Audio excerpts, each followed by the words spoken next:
Stationery ಅಂಗಡಿ ಎನ್ನುವುದು ಆಗಿದೆ. ಎಲ್ಲಾ ತರದ ಸಾಮಾನುಗಳನ್ನು ಇಲ್ಲಿ 1 ಪೆನ್ನಿನಿಂದ 6 ಪೆನ್ನಿನವರೆಗೆ ಮಾರುತ್ತಾರೆ. ಈ ಅಂಗಡಿಯ ವಿಧ ವಿಧದ ವಿಭಾಗಗಳನ್ನು ನಿರ್ಮಿಸಿದ ಬುದ್ಧಿಯ ಚಮತ್ಕಾರವು ನೋಡತಕ್ಕಂಥದ್ದು.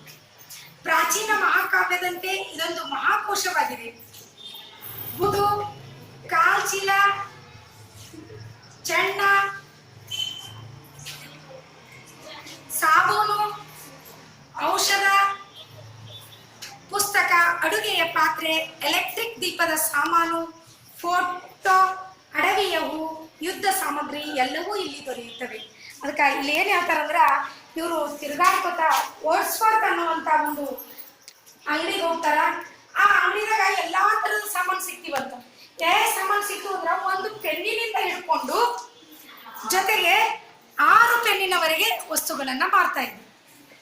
ಅದರಲ್ಲಿ ಆ ಅಂಗಡಿದಾಗ ಒಂದು ಚಮತ್ಕಾರ ಏನು ಅಂದ್ರ, ಒಂದೊಂದು ವಸ್ತುಗಳಿಗೆ ಒಂದೊಂದು ವಿಭಾಗಗಳನ್ನ ನೇಮಿಸಿರುವುದನ್ನ ನಾವು ಅಲ್ಲಿ ನೋಡ್ತೇವೆ. ಅಷ್ಟೇ ಅಲ್ಲ, ಅಲ್ಲಿ ಏನೇನು ವಸ್ತುಗಳು ಮಾರಾಟ ಆಗ್ತಾ ಇದ್ವು ಅಂದ್ರ, ಬೂಟು, ಕಾಲ್ಚೀಲ, ಚೆಂಡ. ಚೆಂಡ ಅಂದ್ರೆ ಏನು? ಸಾಬೂನು, ಔಷಧ, ಪುಸ್ತಕ. ನನ್ನ ಕಣ್ಣಿಂದ ಬನ್ನಿ, ನನ್ನ ಸೌಂಡ್ ಕೇಳಿಸ್ತದ. ವೋಲ್ವರ್ತ್ ಡ್ಯಾಶ್ ಅಂಗಡಿ. ನೆಕ್ಸ್ಟ್ ಯಾರು ಹೇಳ? ವೋಲ್ವರ್ತ್ ಡ್ಯಾಶ್ ಅಂಗಡಿ. ಸ್ಟೇಷನರಿ ಅಂಗಡಿ. ಇಲ್ಲಿ ಲಂಡನ್ನಿನ ಪೇಟೆಯಲ್ಲಿರುವ ಸ್ಟೇಷನರಿ ಅಂಗಡಿಯ ಹೆಸರೇನು? ಕೈ ಎತ್ತಿ. ಯಾರ್ಯಾರಿಗೆ ನೀ ಎತ್ತಿ. ಯಾಕೆ ಪಟ್ಟಲ್ಲ? ಈ ಪಾಠ ಇಲ್ಲಿ ಗೊತ್ತಿಲ್ಲ. ಇಲ್ಲಿ ನೋಡಿ, ಅದರ ಬಗ್ಗೆ ಲಂಡನ್ ಪಟ್ಟಣವೆಂದರೆ ಒಂದು ಸ್ವತಂತ್ರ ಜಗತ್ತು. ಸ್ಟೇಷನರಿ ಅಂಗಡಿ ಹೆಸರೇನಿತ್ತು? ಅನ್ನೋದು ಸ್ಟೇಷನರಿ ಅಂಗಡಿಯ ಹೆಸರು. ಸ್ಟಾಪ್ ಮಾಡಿ. ಚೆನ್ನಾಗಿ ಹೇಳ್ತಾರೆ ಮೇಡಮ್ ಅವರು.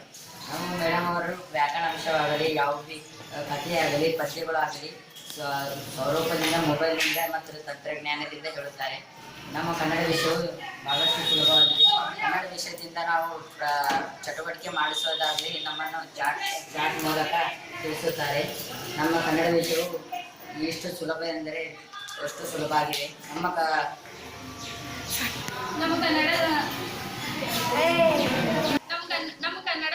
ಸುಲಿದ ಬಾಳೆಹಣ್ಣು ವಿಷಯವು ನಮಗೆ ಸುಳಿದ ಬಾಳೆಹಣ್ಣಾಗಿದೆ.